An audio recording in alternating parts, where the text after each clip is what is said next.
वो आज ओजान आया था वेयर हाउस में। हैरत है, वो इतने अरसे से तो कोई काम नहीं कर रहा था। मेरे सामने एक बिल्कुल ही नया ओजान खड़ा था, अपने ऊपर यकीन रखने वाला। लेकिन कोई बात जरूर थी, अजीब बात करके गया। कहता है कि आज सब कुछ पता चल जाएगा। अच्छा, वाकई आज ऐसा क्या होगा?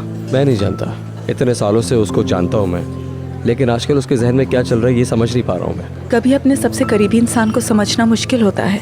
इंसान है ही ऐसा, बहुत ज्यादा कॉम्प्लिकेटेड। लेकिन तुम ऐसे नहीं हो। तो कैसा हूँ? तुम्हारे माइंड में जो होता है कह देते हो, सच्चे हो। मतलब तुम्हारे अंदर कोई बात रह जाए तो तुम्हें चैन नहीं मिलता। ठीक कहा ना, तुम झूठ के बगैर जिंदा रहते हो। इतने कम अरसे में मुझे इतनी अच्छी तरह से जान लेना मेरे लिए हैरान कुन है। क्योंकि हमारे जैसे लोगों को जिंदगी दूसरा मौका नहीं देती है। यानी जो तुम बोते हो वही काटते हो।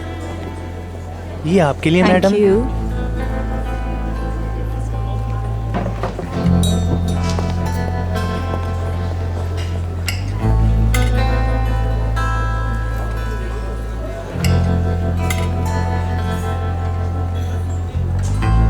दूसरा वाला।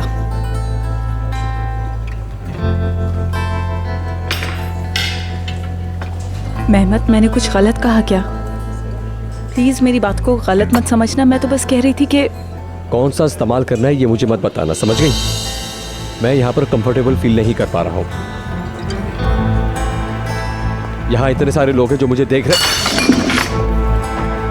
सॉरी यार, सॉरी सॉरी। आप इस टेबल को फौरन से साफ कीजिए।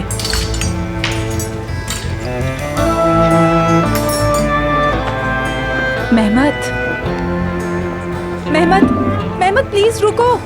मेहमत, मेहमत जरा रुको, मेरा वेट तो करो। रुक जाओ ना।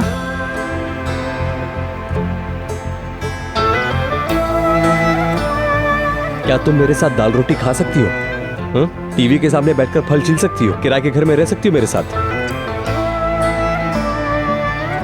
तुम इनमें से कुछ भी नहीं कर सकती हो आरज़ू। इसलिए लोगों के सामने मुझे रुस्वा मत करो।